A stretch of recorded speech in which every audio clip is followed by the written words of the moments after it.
End of intermission. Part 2. So now let's get into most recent memory, AD, CE, the years, Trump, end of Obama to Trump to now years.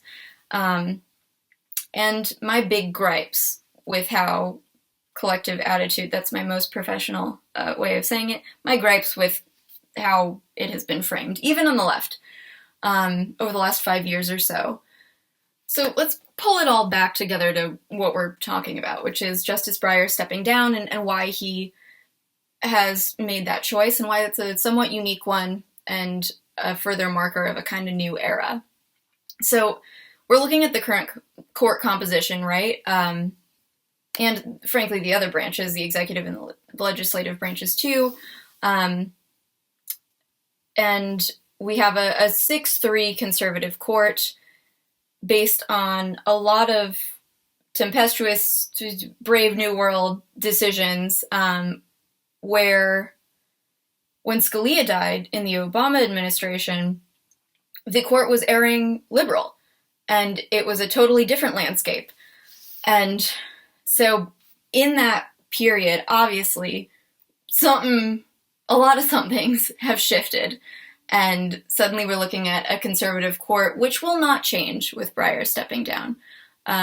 He was in the minority. It was him, Kagan, and Sotomayor. On the liberal side, Roberts sometimes will cross the line. Gorsuch and Kavanaugh occasionally will for oftentimes non-social issues where their religion doesn't get in the way. Really not the banner identity-based right to exist sort of cases, bottom of the Maslow's hierarchy sort of issues. They don't really flip too much. What I've seen a lot, what I'm sure a lot of you have seen a lot, I mean, Breyer himself obviously is not unaware of this type of thing, is blame on RBG, on Justice Ruth Bader Ginsburg, for dying. Essentially, yes, I'm distilling it to an oversimplified version, but it's because there's no merit to blaming her. I've seen oftentimes white men, straight white men, not always straight, not always white, but liberal, oftentimes. Some lawyers even, with so much vitriol for her not making the choice to retire while Obama was still in office because she died 2 months before the election, and thus we got a 6-3 court rather than a 5-4 court. But even without my personal feelings, that is certainly oversimplified. And to place blame on her alone, even in a vacuum, is not quite right. And boy, have we stripped this banner jurist of her legacy in doing so, which isn't my primary concern, but hot damn, holy fuck. It's so much more disappointing from the left, and we do eat our own so frequently. And so if we can at least reduce the cannibalism to cases where it's really morally merited, that would be great. So let's look at the justices and the turnover that we've had in that period of time. Merrick Garland, which was the first what the fuck. Maybe first what the fuck in a nomination post Robert Bork, but this time it was a nominee from the other side. So Merrick Garland, the artist formerly known as nominee, currently known as Attorney General, which is awesome as a concept. I don't know enough about his record. I know there are criticisms, whatever. I think it's cool that Biden appointed him after he was stripped of a hearing. Not even a vote, not even a seat, because you're not entitled to the seat, but a hearing, which is a constitutional duty borne by the Senate, led at the time by Mitch McConnell. So at the time, Obama was president. It was the beginning of 2016, February 2016, so early in that year, and Antonin Scalia died in his sleep relatively unexpectedly, which does happen. I mean, it happens to 50-somethings, it happens to 80-somethings, it happens to a lot of people. We had a Democratic president, but he was a lame duck president, which means that essentially he is fettered by the opposite party being in the legislative branch. So the majority Republican Senate, they were scared. They clearly were very scared because at the time I think it was a 5-4 court liberal. And John Roberts, he, being a relatively neutral, measured figure, he's a swinger. He will, he saved elements of Obamacare, and that's not what G.W. Bush signed up for. So the conservatives on the Senate and beyond were very nervous about the composition. Like, oh, how much would change, thanks to them in large part, but they're cheating. It's so different if you look at, this is less than 10 years ago. With that fear in mind, Article 2 power to the president to appoint a nominee. Obama did so. He was the sitting president. He had roughly a year left as the sitting president, if you think about January as being the inauguration of the next. So he had about a year left in office, and he appointed Merrick Garland to the vacancy. Merrick Garland had a solid record, certainly nothing as partisan as Bork, for example. Good record as a jurist, really nothing to raise alarm bells at, but McConnell just, no. He stonewalled and rallied his troops to do the same, which, gotta hand it to the conservatives, they don't eat their own in the same way because they don't have the same moral compass, I guess.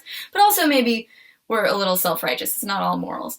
But for whatever reason, nobody really broke ranks, and they just decided, no, we're not going to do it. They all uniformly, on the right of the aisle, shirked their constitutional duty under Article 1, which is to advise, consent, hold a hearing on duly appointed nominees to the Supreme Court. They just decided they're not going to do it, which, yeah, it's a violation of the Constitution. I don't know. And we just kind of, the fault that I would lay on the left is that we all collectively, if you're looking at the Senate, if you're looking at the electorate, I don't really know what I wish people had done, but we really didn't do anything. And then Gorsuch was appointed after Trump won. Certainly, a lifetime in between. And I should note, there was no legal, historical, constitutional precedent for denying the hearing. Mitch McConnell's reason, speaking for the conservative side of the Senate, was that it was too close to an election. Now, keep in mind, this is 8 months before November, and it is almost a year before the next president would assume office. So that is not only illogical. What, are you taking out a whole year, essentially, of a 4-year term in office to just not do your constitutional duty? There's nothing in the Constitution, there's nothing in precedent, there's nothing in historical writings, legal writings, anything to support that stance. It's just a weird look at the clock, and it's one that they deviated from pretty quickly once things swung back in their party's favor. But, I think, speaking for myself in terms of outlook, I was so shocked, and so I can only give the benefit to other members of my party that I was like, that it's like you're being pickpocketed and you don't realize until the damage is done to react. Because then, there was the 2016 election. We won't say much more about that, but a lot of things changed. Gorsuch was then appointed by Trump promptly, who now gets another party, another president's vacancy. So Gorsuch himself is the first one who I think of as being not duly appointed, because it's kind of like how China will appoint a Dalai Lama, even though it's not the one chosen in Tibet, and they have annexed Tibet, but they're just gonna like pretend that we're playing by the same rules under the same system. And we're like, yeah, no, this is the Dalai Lama, for Tibet. Like, don't call it that, because it's not that. So Gorsuch is the first one who I have a real question about, and this says nothing of his character or his jurisprudential history. In fact, I'm sure he hates that in some way, that he came to his seat like nobody else before him, and through a constitutional violation by his own party in the Senate in the process of his appointment. So whatever, he made it through because there were enough votes in the Senate, and I guess there certainly is no recourse for when half of the country decides they're not going to play ball, except civil war, I guess. And I guess we kind of thought it was a one-off. Just like so many times since, we've been like, oh, that's nuts. Well, we've made it this far as a country. I mean, again, hindsight is 2020. Nobody expects speedy escalation to an insurrection just because Trump was the worst. Like, I thought nothing positive of him, but I never would have expected it went the way it would, But it is important to remember that this is the first unjust element of the current court composition. And when you look at how swiftly everything has shifted, it's worth keeping in mind. Your next one is Kavanaugh. So that one also came to be under very suspicious, maybe not legal circumstances. There's a lot of questions about why Anthony Kennedy, who, it's weird, because he was usually one of those neutral kind of conservatives, but would swing in terms of ideological votes, but ultimately his loyalties lay beyond social ideology, and there's some questions about like his alliances with the Trump family and some financial vestments with mutual interests, and meeting with Trump and essentially agreeing to do what Breyer is doing now for the liberal side on the conservative side. Like, let me get out of your way so that you can appoint like a baby to hold down the conservative fort on the court for the next generation or so. Which is, it's too bad. It's a hell of a way to end an otherwise reasonable legacy. And he has certainly nullified anything somewhat neutral and reasonable that I used to think of him. And his replacement was also far from that ideology, so it makes you wonder if he had any ideology at all. He stepped down in the Trump administration, and Brett Kavanaugh was appointed. Noted sex criminal Brett Kavanaugh. It's too much to get into the specifics of that one. I'm sure anybody who is aware of that was aware of that. You can certainly look it up if you're not. It's bad. It's really bad. It smacks of the Anita Hill sort of thing. Awesome that we've come so far, and we would be remiss not to shout out the original sex criminal on the bench still, Clarence Thomas. But beyond the not only criminal, but like bad, violent, gendered criminal element that was endorsed not only by him and his actions, but and Trump, shockingly, but also the whole party and anybody who decided to die on that hill. No Anita Hill, pun intended. And it really wasn't a death on the hill, because who's laughing now, I guess. But beyond the substance of it, there was also his vitriol in the hearing. I mean, he was yelling, he was angry, he was crying, he was talking about how much he liked beer. And if you think of this, again, as a job interview, before the people who have the power to either grant or take away, even though, again, with politics, you don't really have that kind of neutrality anymore. This is a job interview that he is yelling and crying and being defensive. Can you imagine in any other circumstance displaying that kind of behavior and being endorsed by the people who have the power to give or take this potential job?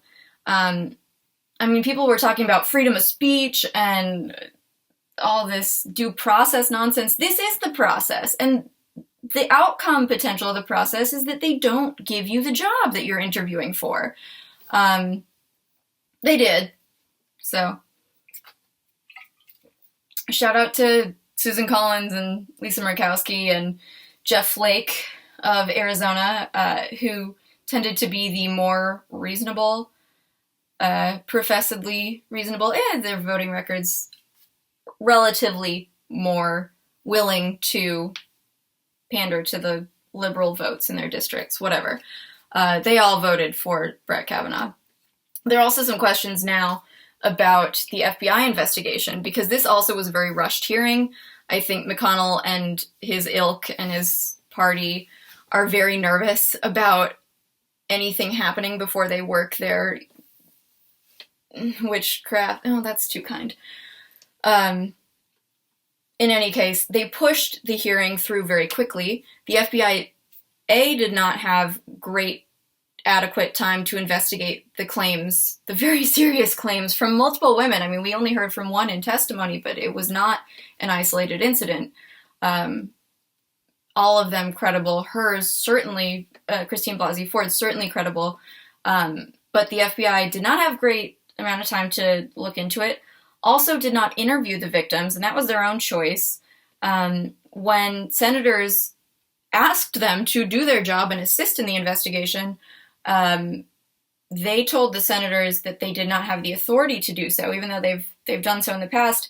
There's also a question, relatedly, about whether the Trump administration pressured them as an executive agency, which is what the FBI technically is. So they're always torn. I mean, James Comey was also FBI related, right? So you've got the, are we loyal to the executive? Are we loyal to reason and our jobs and the people? There is that dichotomy there, and there are some credible questions about who they went with in this case, and there was plausible deniability because the hearing did happen so fast. Republicans, I keep saying conservative liberal, Republicans had control of the Senate, so they got to schedule everything. There really was no check on that process, so they didn't have time, and they were influenced. There wasn't a great investigation into Kavanaugh. But even with what we had, which was not nothing, he scooted his way in there. It's working out at Tubin's. Then, of course, and this is still a raw nerve, especially in how Ginsburg has been treated in the wake of her death, the gall. Amy Coney Barrett is the most recent appointee, and the timing of everything there. So Ruth Bader Ginsburg died late September, less than 2 months prior to the election, the 2020 election. So if we're going by the arguments made by Mitch McConnell and his little cronies not 5 years earlier, we're not having a hearing. 8 months was not enough time. Then 1 and change, certainly not enough time, right? Well, no. Shockingly, they've changed their tune. It's almost like they're not bound to morality or consistency or anything but what they want, which is always in the interest of the public good. So they pushed that hearing through as well. Also, that was whatever the opposite of a lame duck is. We had a Republican president and a Republican majority, which is terrifying, and we might face it again if we don't stop eating each other. Not only did RBG die somewhat unexpectedly, I was shocked. She's somebody who had been ill repeatedly, but because it had never taken her down, it was like she was ironclad. Obviously not immortal, but holy fuck. You think somebody almost can will death away when they have that sort of strength, and for the fallout to be what it was, what a disservice on either side if you have respect for the office. And remember, this is somebody who was appointed 96 to 4 or something, so not a partisan nominee, but boy, has she been tarnished. Her dying wish also, if we have any scrap of humanity left, was for the next president elected duly in virtually the next month's election to appoint her successor, which doesn't even guarantee a party. It's just next president, which could have been Trump. So she wasn't even being partisan in that request, but we're just going to throw that out the window. Because even McConnell didn't have faith, I guess, that Trump was going to win. Let's push Amy Coney Barrett through, traitor to her gender. And, oh God, to call her ACB just makes me want to vomit because it's just such a snub. It's such a fucking smear. The hearings and final vote were all done a month later, which also undercuts the whole, 8 months isn't enough for the process. You got it done when you wanted to get it done. And less than 2 weeks before the presidential election, which kind of weighs in both ways. In that case, I actually, even if you take parties away from it, I could see the we don't have enough time, despite no precedent, argument holding some water. She was approved 52-48, so compare that to some of the pre-Bork approval votes. Extremely partisan, 11th hour questions about who's going to vote what way. I would refer anybody who is interested, and even those who are like on the fence about being interested, to the exceedingly persuasive episode 34, where we go into RBG's record and really what she did, because I think, I'm going to cut against myself by not delineating everything here and going through the list, but people don't know and or have forgotten what she did, not only for women in a huge, huge way. Like, we couldn't hold credit cards, we couldn't go to law school, we couldn't, get family leave or unemployment or death benefits or get admission to certain schools. So on a gender front alone, especially as a lawyer, come on.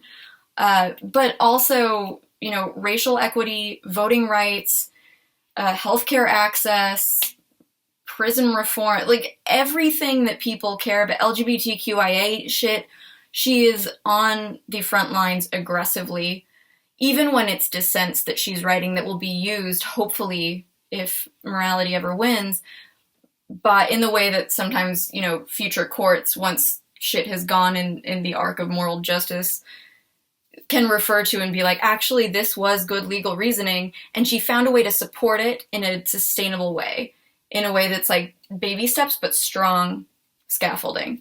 So please listen to Exceedingly Persuasive's episode 34, after her death, that goes through. She's an amazing person, and these Twitter talking heads don't know and don't care, because I won't even give them the credit of knowing what they're talking about, but they're certainly dismissive of somebody who paved the way for a marginalized group, if not many. And I don't think people would have talked about Thurgood Marshall in the same way if he had died prematurely, had the gall to die in a way that was inconvenient. And it certainly was. I mean, it sucks, I guess. It sucks that my dad died early. I don't blame him for it. You should have waited. You should have squeezed harder. And in that vein, let's talk about the top 10 oldest justices, because age is a tricky thing. I do understand that a lot of people's familiarity with old people, especially old people in politics, is not lending a favorable view. I get that. It's not without merit. But I urge you, especially when you're thinking about the court in its best form, which has existed, and has gotten us to a very solid foundation on a lot of rights. Because if the court is saying that it's in the Constitution, it's really hard to take it away. A new senator can't fuck with that. If we have a good court. But, so try to reframe it, at least for ideal, best case scenario, but achievable court circumstances, as if it's like the nicest, most level, well-lived old person that you know. So if you have a grandma that you're close to, or, a wise old person who you see at the party, somebody who really has done what they're supposed to with their time here, and has thus become somebody with the most time to evolve. That's what we're looking at. Otherwise it's certainly ageist, for one thing. But if you look at the positive rather than the negative stereotypes of what an older professional can be in a field, it's more measured, it's the utmost experience, utmost education, it's usually reasonable and compassionate, so it's really not the worst thing. Plus, you don't have the election thing. So it's not so easy as like, let's eliminate and let's change XYZ. But in the top 10 oldest justices of all time, you have Thurgood Marshall, first black justice, and RBG. You also have Oliver Wendell Holmes, who was a foundational legal scholar. He's like the most cited in jurisprudence. He was very pro-free speech, pro-economic regulation in a very pivotal period. He changed the direction of legal protections for people. Justice Brennan, no relation, unless you want to think there is one, unless you want to give me a job, who was very pro-press freedom, anti-death penalty, pro-choice, was a huge, a towering figure on the court who made a lot of difference. Justice Blackmun, who was a Republican appointed by Nixon, so expected to give that kind of legacy, but flipped while he was on the court and ended up writing the decision in Roe v. Wade. So that should give you an example of what the best old justices are in practice. So temper the push to have people retire and see the possibility, and even if that means it never happens again, it should at least change the retrospective arguments about RBG and her ilk, that maybe there shouldn't necessarily be an obligation to step down as a rule. Now, in this current climate, I don't know, because nobody knows, because what the hell, but there have been a lot of other bias questions in the last, in that interim period between late Obama to now. There was the whole thing about the Federalist Society, which is an openly conservative, lobbying group that would give Trump a list of approved appointees as a partisan group, and that has never happened. That's openly political. When you think about where we were talking about Bork and oh my God, he openly opposed the civil rights bill once, to, oh yeah, no, they hate gays, they hate abortion, they hate the blacks, they hate, Jews if they're not assimilated, they hate disabled people, they hate LGBTQIA, they openly hate everyone in the name of federalism, but they are going to give a list of appointees to the president and he will pick from that, and that's how we get in the door. It's fucking political. It's crazy political, and exponentially so.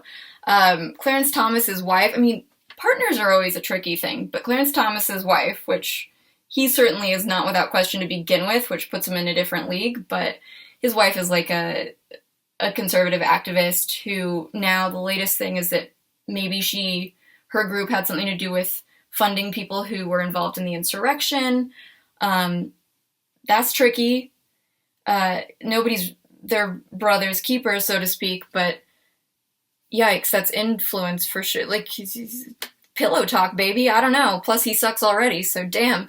And then the fact that we're really airing younger with the nominees, that a lot of them are in their 40s now, which is a long stint. The court we were looking at now, unless something crazy happens and we start challenging things like Gorsuch, and taking sex criminals off the bench, which doesn't really sound crazy in a vacuum, but it would take a lot. Barring that, this will be the court for my adult life. They're just crazy and scary and will change a lot. But so those are the other things that have shifted drastically and quickly.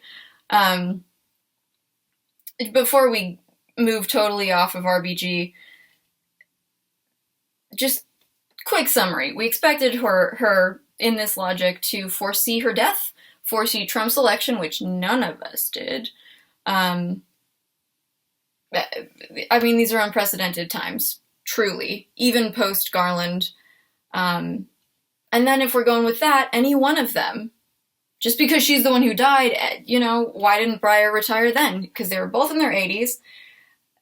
I don't endorse forcing anybody in an ageist way to step down, especially if they're doing a good job and on my side. But why didn't he face the same pressure post-death, just because she was the one who actually did die? And again, would we have made the same argument with Thurgood Marshall, who was a very influential black jurist, if he had had the gall to die on the bench. I don't think so. Such disregard and vitriol for somebody who was overwhelmingly positive is now reduced to the consequences of their death. It bears mentioning that those who are making the argument the loudest are a lot of bullying type male liberals. It's the exact stereotype of Bernie bros. They are often not people who are well versed in the law or impacted by the progress that she did make. And certainly not eager to point the gun anywhere else, which draws a question about sexism even inherent in the fact of the criticism. Okay, so Breyer. Justice Stephen Breyer, very personable person. He's been pretty public as Supreme Court justices go over his tenure. One of the biggest issues he's been a champion for while on the bench, although he's been, very strong liberal, pro-social protections, voting record, very few blights on it, that, he's a good guy. He's a good judge, if you ask me and people who align with me. But one of his biggest issues that he has been an advocate for is criminal justice reform. He is openly anti-death penalty, against solitary confinement, different issues, affecting sentencing equity. He's been very critical of mass incarceration and things like that. So that's been his big thing. His other, he's always on the right side with racial equity, voting access. He's pro-gun control, pro-choice. He's, pro-gay marriage and everything out from there. The tactic coming home to the current is I might die, I guess, because I'm 80-something, and acknowledging the polarity and uncertainty that we have seen in action enough to deny its existence now. He's doing this squarely in the middle of the presidential term, and while the Senate majority is Democratic, and that is certainly very tenuous, I have been very disappointed by Kyrsten Sinema and Joe Manchin, but Kyrsten Sinema is my home state. So obviously, it ain't over till it's over. God damn it. What's next? There are a couple potential nominees who've been floated.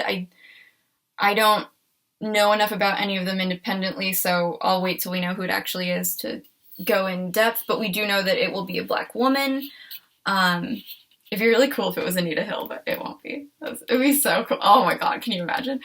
And they have renewed their promise since the decision by Breyer to step down that it will be a black woman on the court, which is awesome. I'm not mad that he's stepping down because there is a great positive that comes from it, but this whole conversation is about lending some insight before we get off the topic, an insight that's due on how we're framing this conversation, and let's really place blame where it should be if we're going to look at this track record and moving forward. Regardless, the appointee will not, even if everything goes right and they're approved, it won't change the composition of the court ideologically, unfortunately, but it should solidify it. I don't know, maybe they'll appoint like a 20-year-old.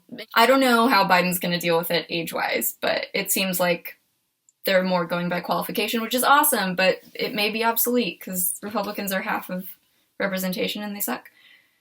I'm just on a soapbox. I'm very tired. Very tired. Are you tired? I don't know. I don't know what this means for the future. That's my last section, is like, what's next? We'll have a vote. God willing. There's the conversation that really I don't want to bore, it's definitely fraught about the filibuster and court expansion. But quick summary, the only way that we change this very polarized, very questionably appointed, strong conservative majority that really we have Trump to thank for the crazy, young, very conservatives, appointed questionably all of them, is if we expand the court, which would require, if you've heard this train of thing, it would require a removal of the filibuster, because as it is now, any person really in the Senate, even if the votes are there, can block voting to change that by just like soapboxing it. And they will. So that is basically fettering the majority from making change. And those pivoting liberal senators like Kyrsten Sinema have been openly opposed to getting rid of the filibuster, which is a relatively new thing anyway. So like, we know we can function without it. But it does make you question their liberal chops, because they're preventing this positive change from happening.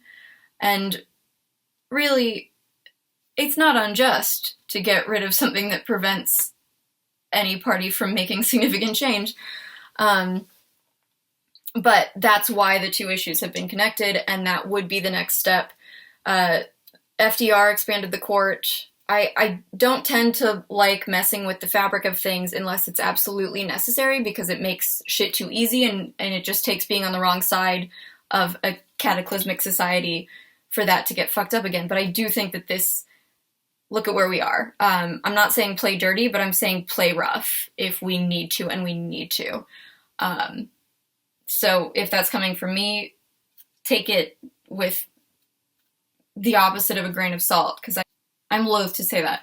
But it has to happen, and that would be our next best option. Stay tuned to whatever your news source is, and me, if I'm one of them. Also, I make shirts now, and I have a website, and this is one of the shirts. I'm still working on it, so it's coming soon, but it's a nice little Warren Zevon tribute, which has nothing to do with the law. My other ones do arguably have a connection to law or policy, but this one, I just really like Warren Zevon, and he's dead, and he would have turned 75 this week if he wasn't dead. So, hit me up on there. It's mkzjoybrennan.com.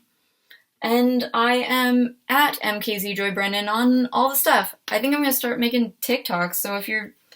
help me out, guys. I don't know how to do this, but I'm going to try starting to do it. So, hit me up on social media or on my website. Talk to me if you have ideas or advice. And I was going to offer advice. I have none. All right. Good night, party people. Be well. Be good, be safe, be happy, as I say to my cats. All right. Night-night.